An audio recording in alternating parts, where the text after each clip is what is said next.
Are there three of you in your marriage? Or worse yet, three of you in the bedroom, i.e. one of your mothers? Let's talk about that today on Ask a Shrink Hangout.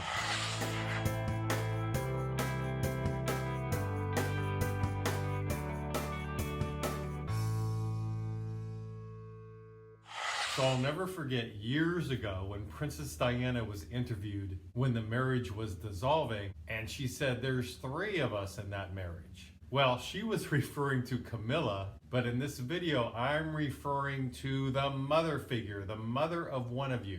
And if it's not a marriage, it could be just a dating relationship where the mother is included in terms of her influence, physically, emotionally, mentally, and she permeates the relationship between the two of you. That's three of you in a marriage. It's not just about the two of you. You're now including the mother figure who's coming in different ways. Think about when two people marry. It's about the two of you coming together. You're in love, hopefully, and you're starting a life together. It's exciting. You're both leaving your respective families and you're coming together as a couple. And in leaving literally and symbolically your respective families, that has to happen. There has to be a symbolic saying goodbye, sayonara, to your family of origin because you are now starting out as an adult in a new life with your spouse. Now, sometimes in a marriage, there may be one that doesn't want to say goodbye to their mother or their father. In this case, I'm going to focus on the mama figure because that's more common. And so the mama figure is around all the time in the marriage. There's three of you in the marriage. So if there's three of you in the marriage, there's probably going to be a lot of problems and issues and conflicts coming up because that's not what a healthy relationship is all about. When we take those vows, it's literally and symbolically saying, you come first. You're the most important person in my life. You're making a choice to make your spouse the most important person, which means no one comes above them. Doesn't matter what the family dynamics are with him or her. Doesn't matter if their family's falling apart. Doesn't matter if there's all kinds of drama with their family. That's secondary to your marriage, to your relationship.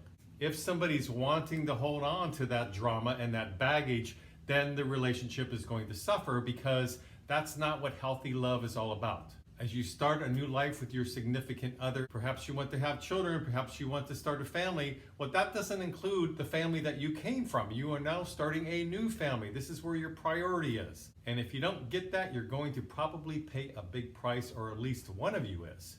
And the one of you who is paying a big price may make sure that the other person is paying a big price too, because they're probably going to cause conflict in the marriage. And it's reasonable for them to cause conflict because they're unhappy. They're not satisfied with the fact that their significant other is putting his or her family above our relationship. Nobody should come above your primary relationship, which is who you're married to. You have to make that choice, or we're not ready to date yet. It's okay if somebody doesn't want to do that. Then they need to be honest about that with themselves and with the person they're dating or the person they're getting ready to be married to. I'm not quite ready. I don't want to do this. I'm very committed to my family.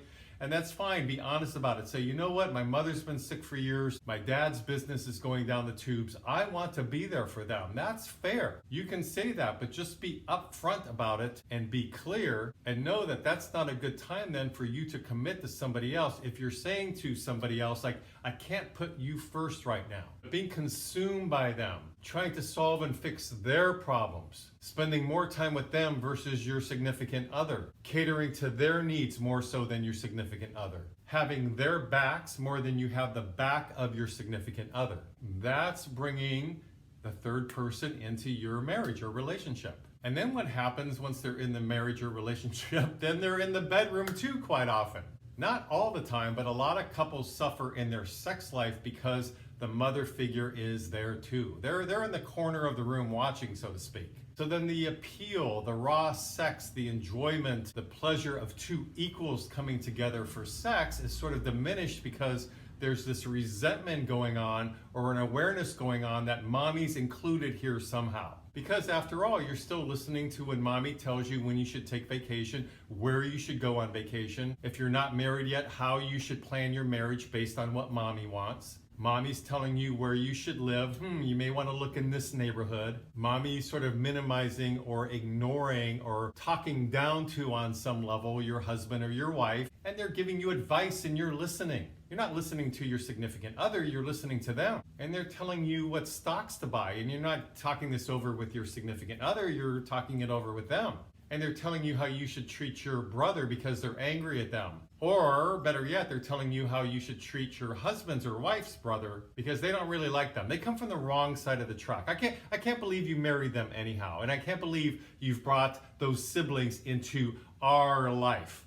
And they'll use a lot of terms like "are," like you're still part of them, which of course you're not. But if you're caving to that, then you're very guilty of being a part of the "are." So problems in one's sex life is much more to do with feelings and emotions and grievances and resentments and buried feelings, much more to do with that than it is some sort of physical problem. We expect our spouse, our significant other, to stick up for us when there's a problem or an issue. We expect them to have our back, and they should have our back. And they should not be defending their family and taking their side over the significant other side. For one thing, they shouldn't even be that involved that much anyhow to even be taking their side or necessarily knowing their side, because the focus should be all on the primary relationship, which is their marriage. And if you have problems taking your husband's or wife's side based on an issue, that's between the two of you to work out. That's a private issue. Your family doesn't necessarily need to know about that. So it's not that a couple has to agree about everything, but that's between them. But if you're at a public gathering and your father is calling your wife out for being overweight, so he thinks, or he can't believe the money she just spent on a new car for herself, or he can't believe that she's decided to be a stay-at-home mother instead of staying in that wonderful career that he thinks she had, if he's not respecting your significant other, their opinions, their thoughts are completely irrelevant to you having your significant other's back. You stick up for them. That's where you're headed. That's your life now. That's your primary focus. So if something like that happens in front of a group of people and either your mother or your father is ridiculing your wife's body size, then you stick up for your wife and you tell your mother or father to keep it zipped. You don't want to hear it. A, it's none of their business. And B, even if they do have that feeling, keep it to yourself. You don't bring that up in public. So that's called having your spouse's back, and you need to be able to verbalize that in front of people, especially in front of people, because you need to make a stand that this person, this is who I'm spending the rest of my life with, and they're the most important one to me, and we will work out whatever we need to work out, but we certainly don't need or want your influence. So there has to be a line drawn in the sand. For couples who don't draw a line in the sand, they're going to end up in couples sessions with therapists like myself, which we see all the time. They come in because there's problems in the marriage related to not having a firm line drawn in the sand. Now, also in family counseling, sometimes I'll have somebody tell me that their spouse is not invited nor allowed to come to family gatherings. Then guess what? Then you don't go either. You don't go unless your spouse goes. So let them set all the rules they want about who they can include or exclude, but you're going to support your husband or wife and have their back, and you're both not going. Sometimes it's viewed as a dilemma with loyalty. A lot of this ties into loyalty and the feeling depending on the culture, maybe the religion that you're raised in. There's different factors that tie into as you're growing up. You're told that family first. So if you're ingrained and conditioned with this notion that family first, and you're thinking about your family. Well, yes, think about your family all you want until you decide to make a new family with somebody else. Then at that point, you cut the cord, and now the focus is on your new spouse and perhaps the family you indeed are going to create. So people get into trouble when they don't cut that cord and they try to be in the middle. And if you're trying to be in the middle and please your family and please your significant other, that is going to also go downhill real fast. Because we can't have it both ways. We have to make a stand, we have to choose, and we have to verbalize our choice. You have to be clear and have healthy boundaries about it, and let your significant other hear you verbalize that choice in front of everybody. And if you can't do that, you may not be ready to really be in a committed relationship or a marriage. So if you're dating somebody like this, who is showing this to you during the dating process, these are big red flags, and it's something to consider if you really want to get settled in a permanent way with somebody like this, because they're letting you know, you're seeing for yourself that if you make this permanent, they are letting you know that their priority is going to be with their family. So these are discussions you need to have in advance. Talk about these kind of boundaries. Do you want to decide where you're going to send your children to school, or do you want to find out 5 years later that the in-laws are actually the ones making the choice about where those kids are going to go to school? Better to figure this all out in advance, or it's going to cause perhaps a lot of problems later. Some of the reasons that in-laws maybe think they have the right to be in the marriage is because they have a bad marriage themselves. So because their marriage sucks, they're determined to be involved in their son or daughter's life and in their marriage, which is a form of emotional incest. I've done quite a few videos about emotional incest. Check those out if you want to further understand how emotional incest can play a part in this. Sometimes because of insecurity, they just see the whole thing as a competition.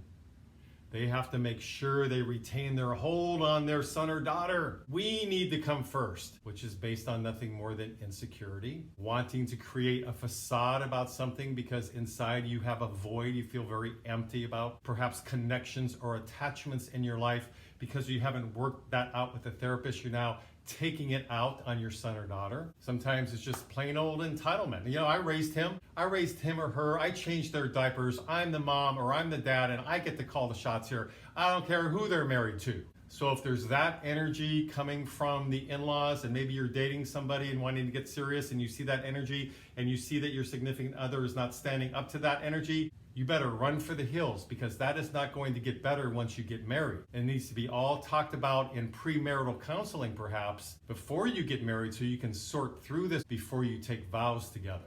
And sometimes they want to be involved and enmeshed in all that because they don't want to deal with the empty nest syndrome, separation, if you will. If you pretend and try to keep hold of something, it's a way to not deal with grief and a stage of life, a passage of life. You've raised your kids, now your job is over, now you have to move on. Well, guess what? At that point, you have to look inward and deal with the fact that maybe you're getting older, your own mortality. You're looking more closely at the fact that your husband or wife, you guys don't get along well, but it's always been covered by the fact that kids have been around. Now you have to really deal with that. You have a bad marriage here. It's never been addressed. So one way to continue to ignore the bad marriage that has never been dealt with is you keep focused on your children. You want to just keep them enmeshed. You're doing, even though they're married, you want to pull them in, drag them in. So of course the real issue is their own stuff that they haven't dealt with, but it's playing out symptomatically in terms of trying to take over their son or daughter's marriage.